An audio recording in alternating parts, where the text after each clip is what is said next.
Huwag kang malungkot. Lahat ay mayroong gantimpala.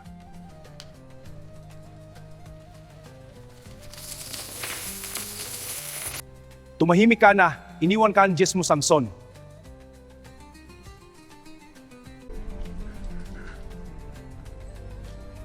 Ikaw, ang lalaking dumukot sa aking mga mata. Pinasasalamatan kita. Natulungan ako ng kadiliman upang mag-isip. Kinalimutan ka na ng sinasabi mong Diyos at binawi na niya ang lahat ng iyong lakas. Hindi. Mas nakikita ko siya ngayong bulag ako kesa dati. At gusto niyang wasakin ko ang lahat ng lahi ninyo! This presentation is brought to you by Divine Legacy Official. Sa simula pa lamang, isinulat na ang kwento ng pananampalataya.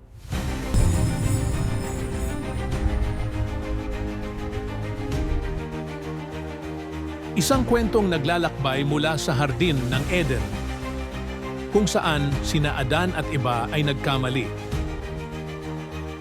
Patungo sa panahon ng malaking baha ni Noah,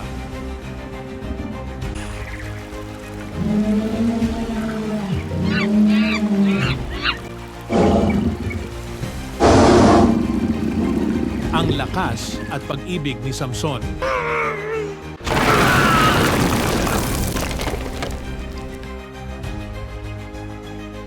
Ang tapang ni David laban kay Goliath.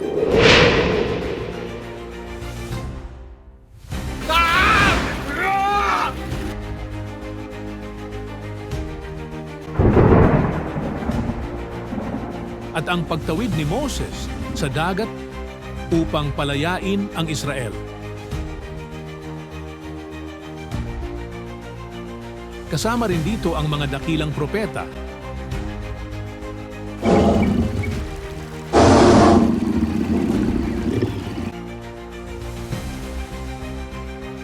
Ang mga hari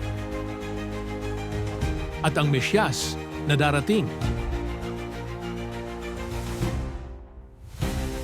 Ang tagapagligtas ng sanlibutan. Ito ang kwento ng pag-ibig, pagsubok at tagumpay. Ang kwento ng ating pananampalataya. Ito ang Divine Legacy Official. The Bible Story. Simulan natin ang paglalakbay. This video is part of the Divine Legacy Official channel, featuring Tagalog-dubbed Bible storytelling with unique AI visuals, narration, and original and arranged music for faith and inspiration. Napasok ng mga Israelita ang lupang ipinangako, ngunit may kaaway pa silang haharapin. Mga bagong kaaway ang paparating ang mga Pilisteo. Matapos ang 100 taong pagkamatay ni Joshua, ang 12 tribo ng Israel ay nagkalat sa labas ng lupang pinangako. Ngunit pilit silang ibinabagsak. Armado at higit na sanay sa pakikipaglaban ang mga Pilisteo sa kanila. Ngayong wala na ang mga pinuno, kagaya nila Moises at Yosua, upang pagbuklurin sila. Isa na lang ang inaasahan ng mga Israelita sa panahong ito. At tinawag silang mga hukom, mga tao kagaya ni Samson.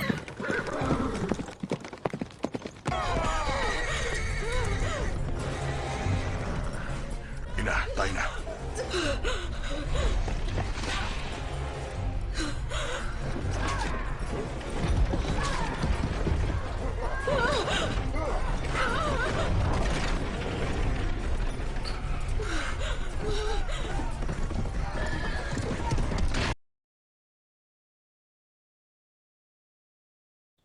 Kailan ba matatapos ang lahat ng ito? Hindi ko alam, Ina.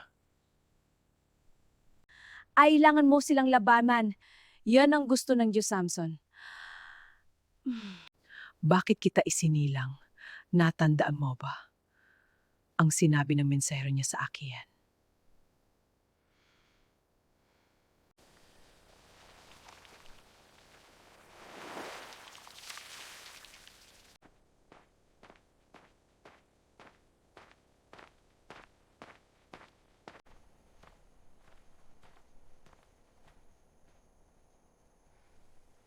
Huwag kang matakot, kahit baog ka, bibigyan ka ng Diyos ng isang anak. Maraming salamat. Ngunit makinig kang mabuti, may mga maalituntunin. Tiyakin mong hindi ka iinom ng alak at hindi ka kain ng mga bawal. At kapag isinilangan mo na nung ang anak mo, hindi maaaring putulin ng buhok niya. Yun ang magiging tanda na isa siyang Nazareo. Ibibigay siya sa Diyos mula sa pagsilanghang sa kamatayan. Sisimulan niyang iligtas ang mga Israel mula sa mga Pilisteo.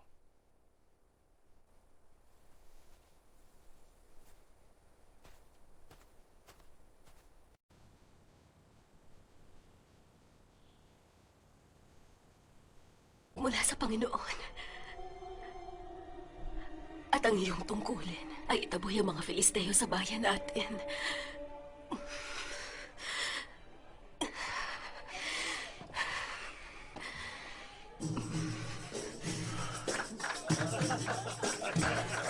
Sa halip na labanan ng mga Filisteo, umibig si Samson sa isang Filisteo.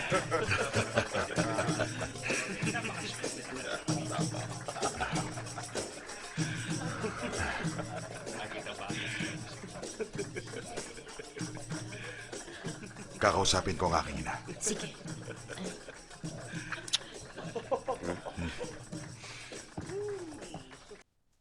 Ina, di ba, ang pag-ibigay mula sa Diyos. Ano pong nais mong gawin ko? Talikuran ng babaeng inibig ko dahil lamang sa isa siyang Filisteo? Ang pag-ibig mo ba'y magliligtas sa atin mula sa kanila?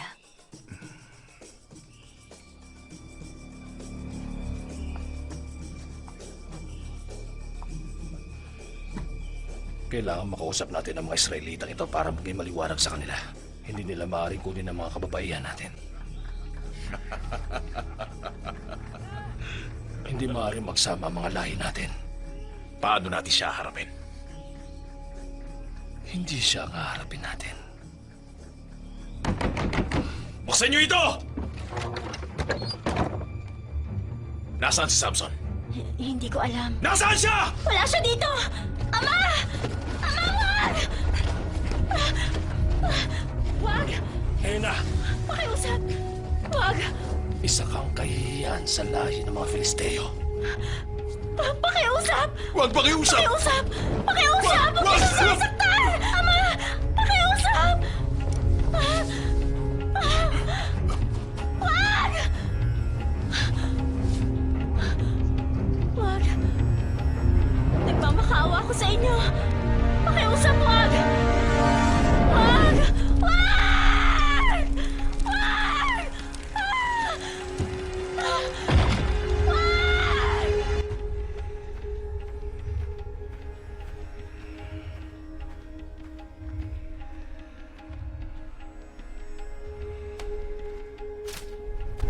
Para sa aking asawa.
Isang tao lang gumawa nito.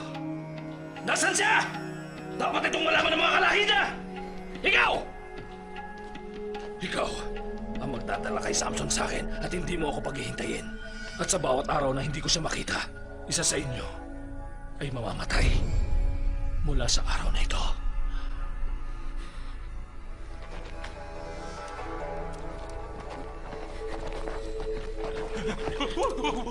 Parawan niyo na!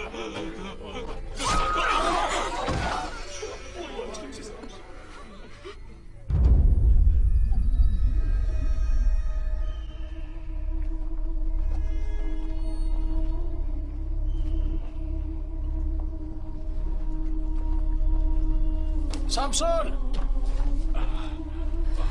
Dandan! Samson!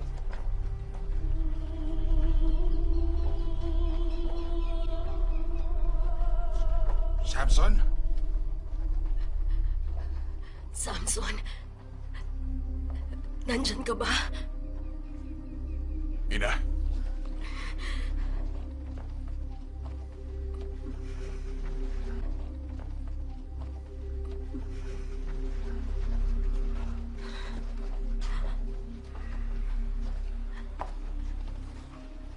Hindi ko inaasahan ito.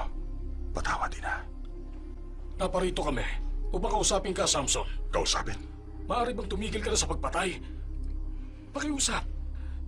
Sa isang Filisteyong napatay mo, dalawang dumarating upang magiganti. Kung ano ang ginawa nila sa akin, yun din ang gagawin ko sa kanila. Mga Filisteyong namumuno sa atin ngayon. Kailangan gawin natin kung ano sa tingin natin ang tama. Hindi, Samson. Kailangan mong gawin ang nararapat para sa mamamayan mo. Para sa Diyos. Hindi para sa iyong sarili. Kailangan mo nang sumuko, Samson.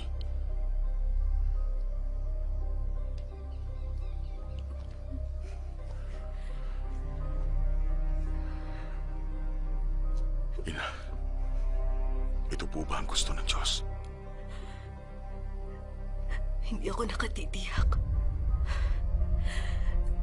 Kung minsan, binibigay sa atin ng Diyos ang mga bagay na hindi natin maunawaan.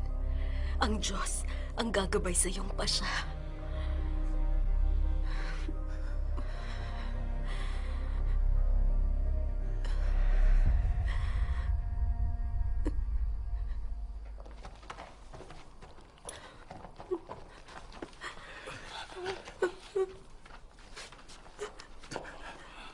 Bago po natin ipagpatuloy at kung napagpala at nagustuhan po ninyo ang video na ito, huwag po ninyong kalimutang i-like, i-share at mag-subscribe.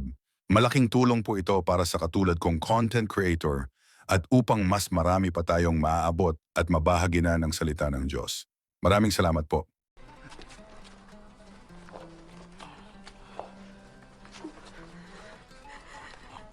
Dapat. Sige, lakad.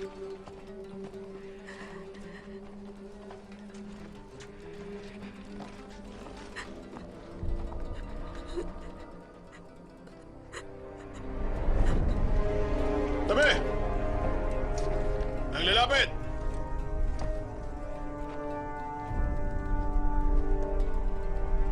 Nasa harap mo na ang iyong regalo Wala ako nakikita, kundi isang mamamatay tao. na walang pinagkaiba sa'yo. Bakit mo pinatay ang aking asawa?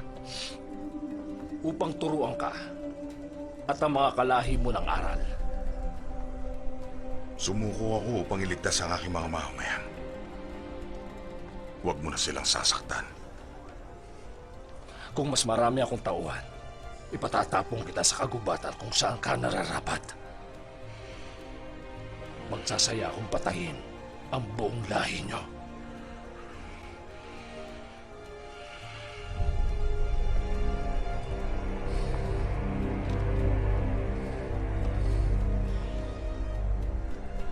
Patayin niyo na!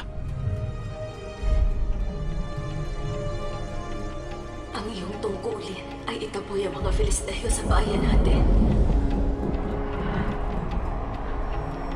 Panginoon kong Diyos ng Israel, ikaw ba yan?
nais yung ipagawa sa akin. Gabayan niyo ako pakiusap.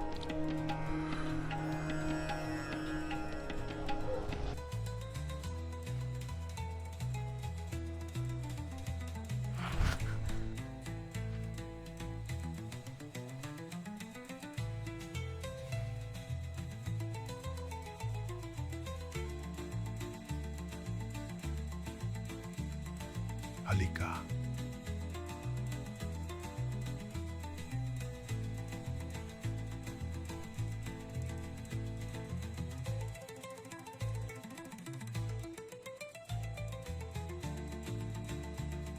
Maraming salamat. Ano pangalan mo? Ang pangalan ko ay Delilah.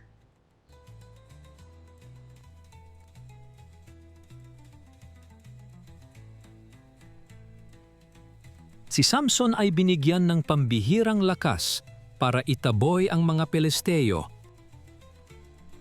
Ngunit, nayon nalingat siya dahil kay Delilah.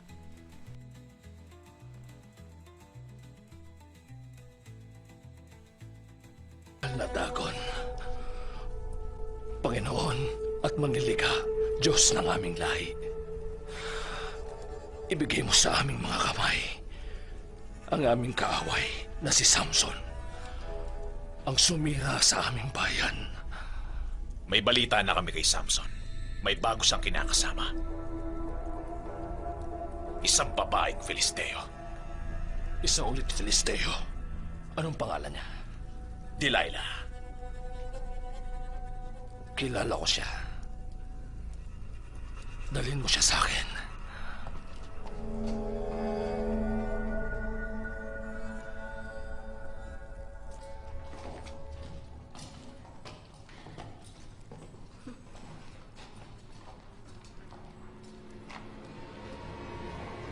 Delilah.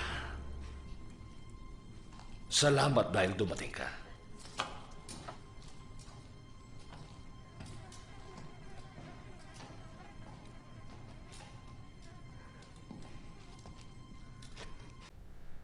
Napakaganda mo pa rin. Ano nais mo sa akin? Nais ko lang na makausap ka. Tungkol kay Samson, hindi ko inakala yan. Ni isa sa amin, hindi inakala. Bakit kasama mo siya? Bakit nais mong malaman? Ibig mong sabihin nag-aalala ka sa kanya. Mahal ka ba ni Samson? Tanungin mo na lang siya. Pinatay niya ang karamihan sa mga kalahi natin. Nagbago na siya. Nangyari na yon bago pa magkakilala kami. At naniniwala sa kanya, gagawin niya ulit ang pumatay hanggat hindi natin siya napigilan. Saan siya kumukuhang lakas? Ano lihim niya? Hindi ko alam, ayaw niyang sabihin. Pilitin mong sabihin niya. Nakita mo ba kung ano ang kaya niyang gawin? Marahil, kailangan mo ito.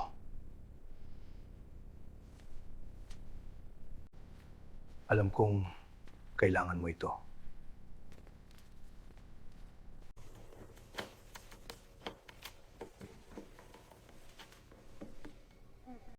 Isang kahong pilak, sa'yo na lahat yan.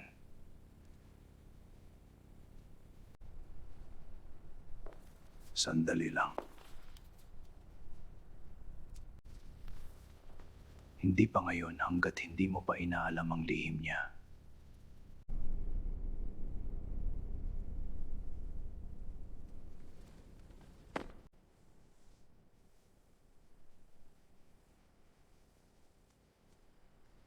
Bakit napakalakas mo? Kasama ko ang Diyos, Delilah. Siya ang nagpapalakas sa akin. Ano ibig mong sabihin kasama ang Diyos? Paano kanya pinalalakas? Buog si ina. Binigyan siya ng Diyos ng anak, ako yun. Ngunit may mga bagay akong hindi dapat gawin. Gaya ng ano? Hindi ko dapat gupitin ang aking buhok. Pinagbawal sa akin.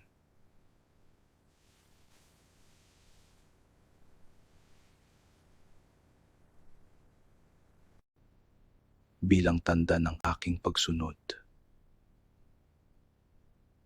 Sakaling gupitin ko ang aking buhok. Ano yun? Mahal ko. Ano mangyayari pag ginupit ang iyong buhok? Babawiin ng Diyos ang lahat ng aking lakas. Magiging mahina ako kagaya ng iba. Hindi ka naniniwala sa akin. Hindi, Samson.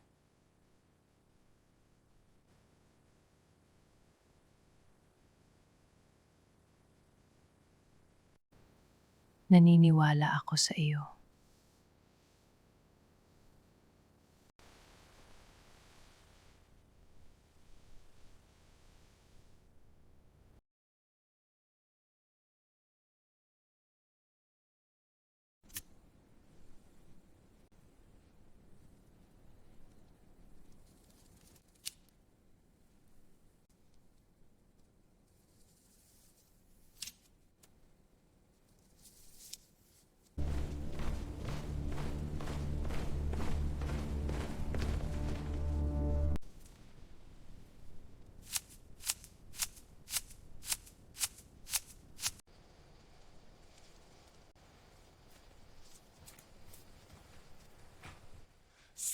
Samson!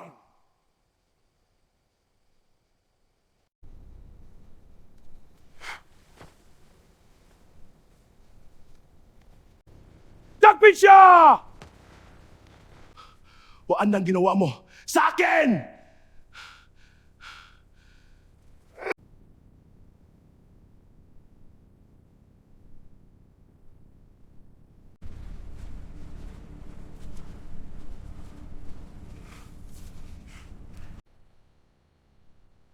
Huwag kang malungkot.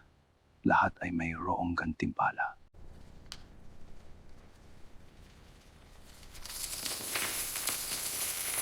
Delilah.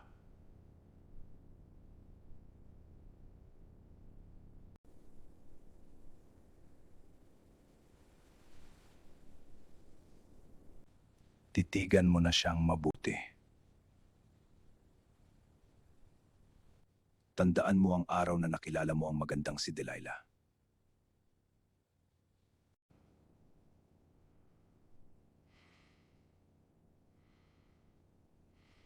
Dahil hindi mo na ulit siya makikita.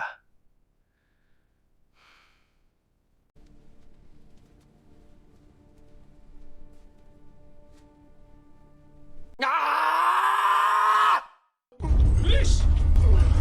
Ganaan mo! Pinagkanulo at binulag. Ang pakikidigma ni Samson sa mga Filisteo ay natapos na. At kasama doon ang pangarap ng mga Israelita sa bayang sinilang.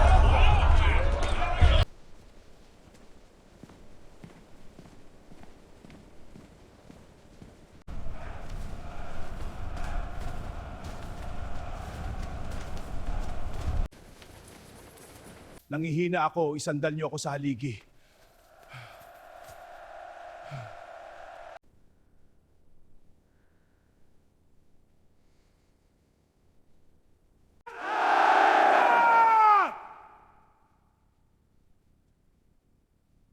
Panginoon, yumuyo ko sa iyo. Huwag mo akong kalimutan. Palakasin mong muli ang katawan ko.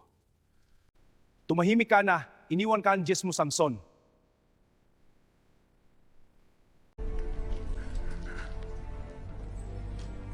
Ikaw, ang lalaking dumukot sa aking mga mata. Pinasasalamatan kita.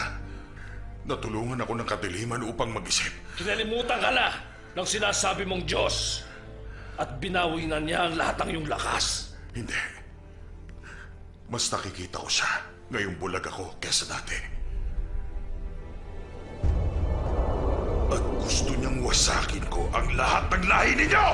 Bago po natin ipagpatuloy at kung napagpala at nagustuhan po ninyo ang video na ito, huwag po ninyong kalimutang i-like, i-share at mag-subscribe. Malaking tulong po ito para sa katulad kong content creator at upang mas marami pa tayong maaabot at mabahagi na ng salita ng Diyos. Maraming salamat po. Pinasasalamatan kita. Natulungan ako ng kadiliman upang mag-isip. Kinalimutan ka na ng sinasabi mong Diyos at binawi na niya ang lahat ng iyong lakas. Hindi. Mas nakikita ko siya. Ngayong bulag ako kesa dati. At gusto niyang wasakin ko ang lahat ng lahi ninyo!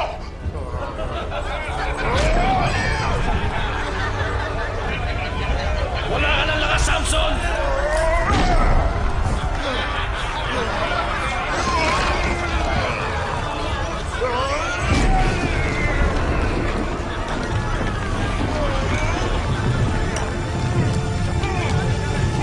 Pigilan niyo siya! Patayin niyo siya! Kilos na!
Pumatay ng libu-libong Filisteo ang pagsasakripisyo ni Samson, ngunit hindi niya kayang talunin ang mga Filisteo sa sarili niyang lakas. Hinikayat ng propetang si Samuel ang mga tao upang magkaisa sa ngalan ng Diyos. Sa oras ng ating pinakamabigat na pagsubok, ang ating dalangin ang nagsisilbing pinakamalakas nating sandata. Ang kwento ni Samson ay paalala na walang pagkakamaling mas malaki kaysa sa biyaya ng Panginoon. Ang kanyang lakas ay laging sapat para sa ating mga nanghina. Naway magsilbing aral ang kanyang buhay na ang tunay na tagumpay ay matatagpuan lamang sa pagsunod sa kalooban ng Diyos. Hanggang saan ang kaya mong isakripisyo para sa iyong pananampalataya? Hinikayat ng propetang si Samuel ang mga tao upang magkaisa sa ngalan ng Diyos. Ngunit matapos ang ilang dekada ng pakikibaka, nabigurin siyang pigilan ang mga Filisteo. Propeta, naghihintay kami sa'yo. Nauubusan na rin ang pagpapasensya mga tao. Kailangan na nating malaman. Oo, tama. Sige na. Ano ba ang bumabagabag sa inyo ngayon?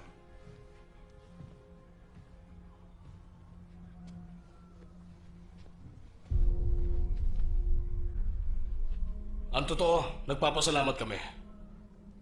Ginabayan mo kami ng ilang taon. Panginoon Diyos ang gumabay sa atin. Samuel, hindi ka na bata gaya ng dati. Nag-aalala kami. Sino makikipag-usap sa Diyos kapag nawala ka? Sinong gagabay sa amin laban sa mga Filisteo? Ito ang mga anak ko magpapatuloy ng aking gawain. Gahaman ang iyong mga anak. Pinalaki ko ang mga anak ko may pananampalataya at sumusunod sa utos ng Diyos. Lahat ng mga ginawa ko para sa inyo, nagampanan ko dahil sinunod ko ang nais ng Diyos para sa atin. Alam ng lahat na tumatanggap sila ng suhol. Hindi na nila may kakaila. Dinudungisan nila ang iyong pangalan. Ngayon, kapag namatay ka na, paano kung bumalik ang mga Filisteo at asahan namin ang iyong mga anak upang makipag-usap sa Diyos? Sasagutin niya kaya sila? Hindi. Hindi siya sasagot. Ngayon, anong nais ninyo? Isang hari.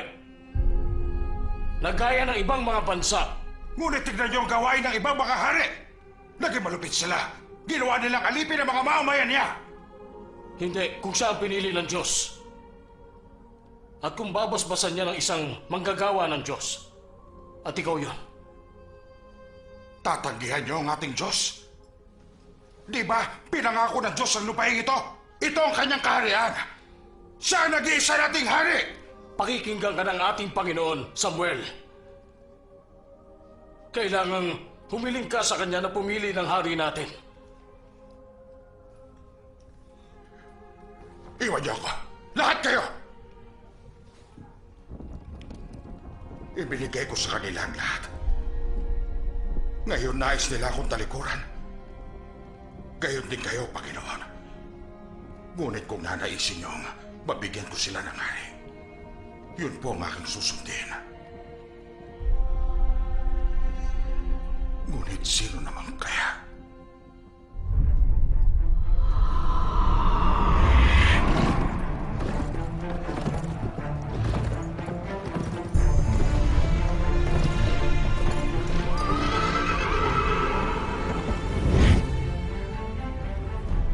Nakita ko na. Hindi ako ang inyong napili.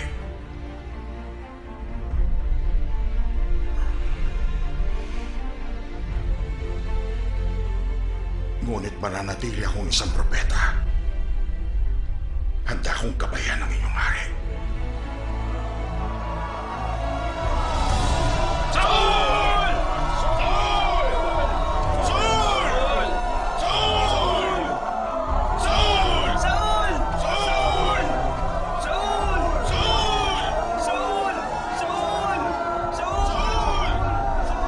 Saul, maghari ka na may katarungan at may karunungan at ayon sa utos ng Panginoong Diyos. Binabasbasan kita bilang unang hari ng Israel.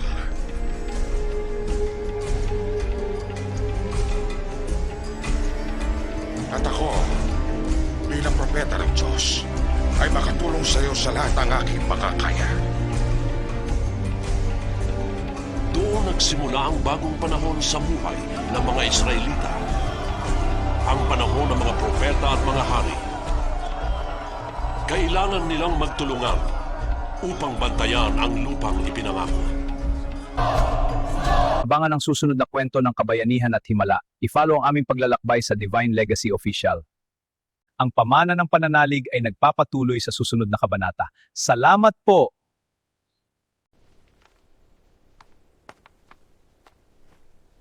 Dito ang daan patungo kay Haring David.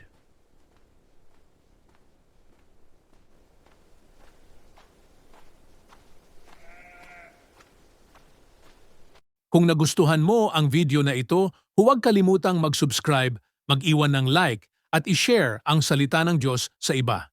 Magsama-sama tayo sa pagbabahagi ng pananampalataya.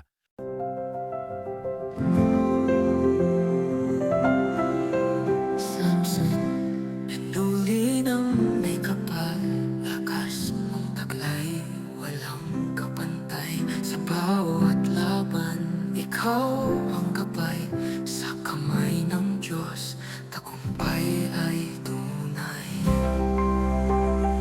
Oh, Samson ay di ng ikapay, lakas mong taglay, wala lang kapantay. Sa bawat laban, ikaw ang gabay sa kamay ng Diyos, tagumpay ay tunay.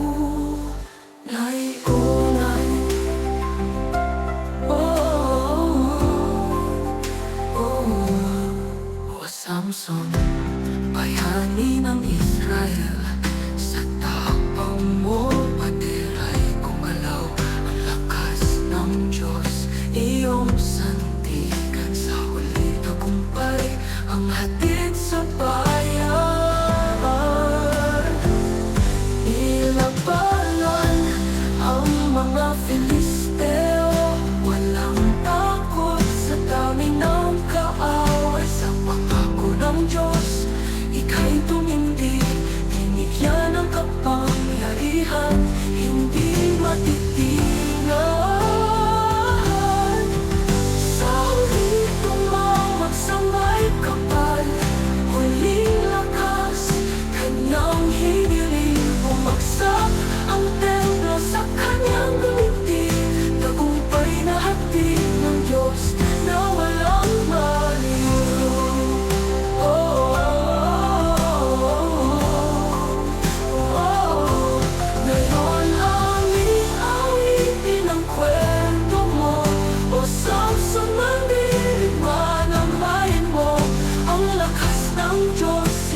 naging kayamanan ang tapat na bayani ng Israel.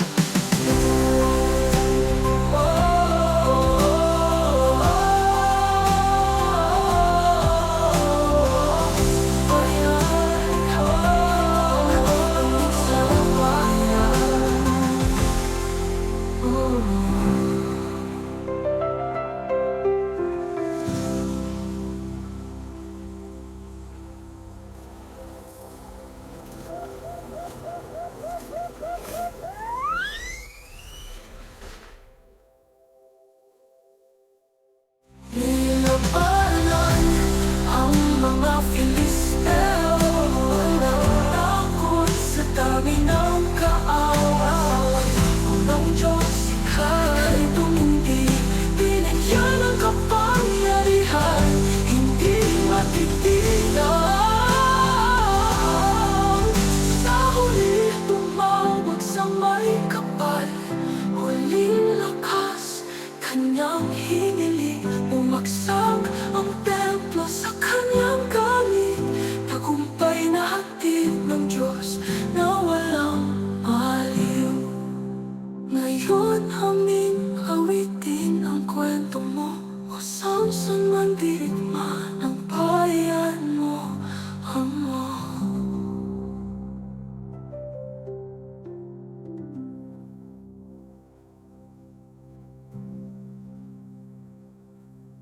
Ang lakas ng Diyos, iyong naging kayamanan, ang tapat na bayani ng Israel. Isang banal na awit ng papuri para sa mga propeta at hinirang ng lumang tipan mula sa Divine Legacy Official.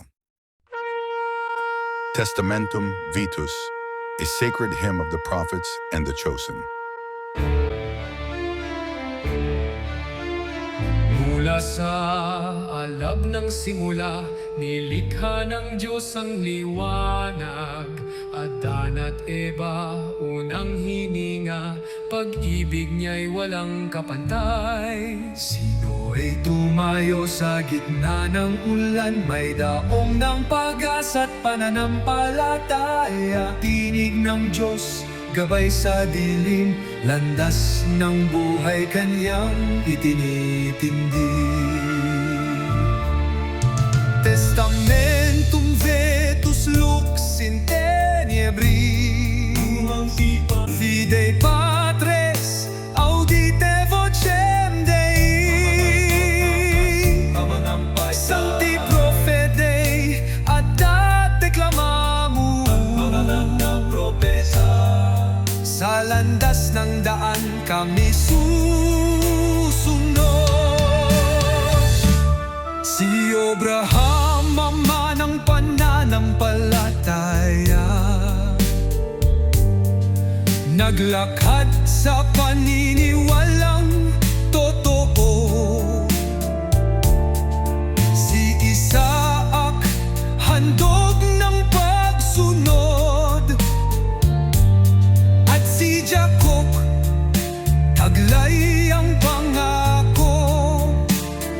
Si Moises, tagapagdala ng kautusan, hinati ang dagat sa kanyang utusas.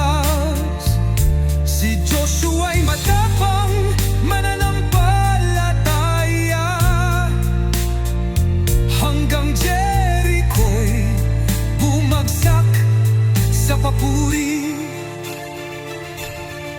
Daniel sa kuweba, Samson sa templo, si Gideon, si Aya tinig ng Diyos, si Haring David may awit ng papuri. Ang bayan ng Diyos ay umaasa, Pax Dei, Super Israel, kapayapaan ng Diyos sa Israel. Veritas tua fulgiat in cordibus nostri, sumilelay ang iyong katotohanan sa aming mga puso. Testamentum Vetus Gloria Aite,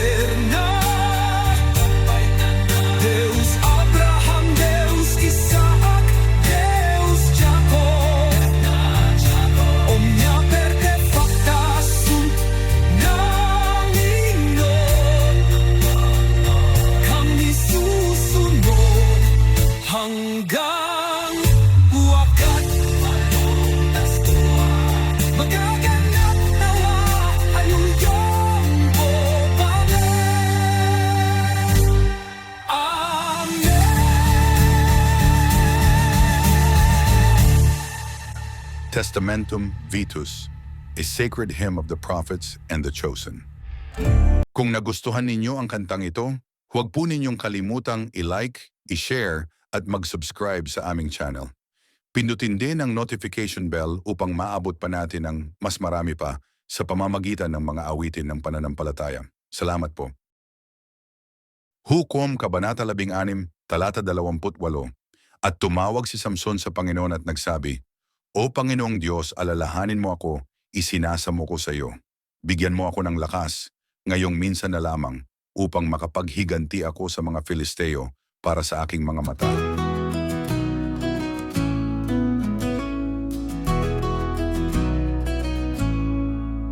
Samson, pumili ng may kapal, lakas mong taglay, walang kapantay.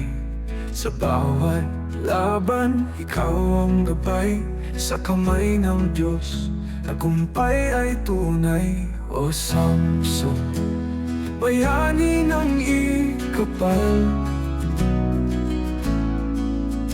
lakas mong papadlay ay gumalaw. Ang lakas ng Diyos, iyong sandigan, sa huli tagumpay ang hatid sa bayan.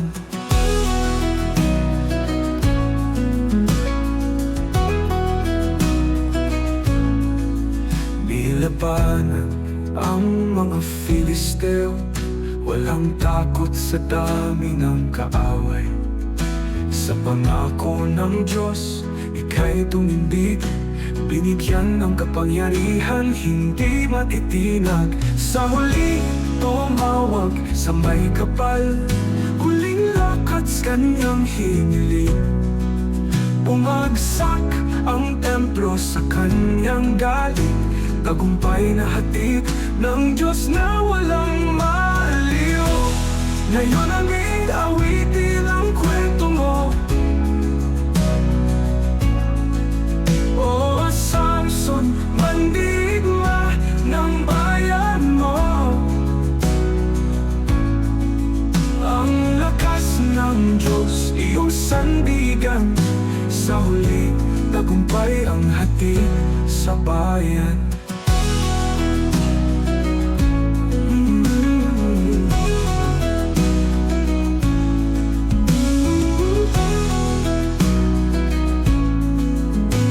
Nilabanan ang mga Filisteo, walang takot sa dami ng kaaway. Sa pangako ng Diyos, ika'y tumindig, binigyan ng kapangyarihan, hindi matitinag. Sa huli, tumawag sa may kapal, huling lakas kanyang hiniling. Bumagsak ang templo sa kanyang galing, tagumpay na hatid ng Diyos na walang aliw. Ngayon aming awitin ng kwento mo, O Samson, mandirigma ng bayan mo. Ang lakas ng Diyos, iyong naging kayamanan, ang tapat na bayani ng Israel.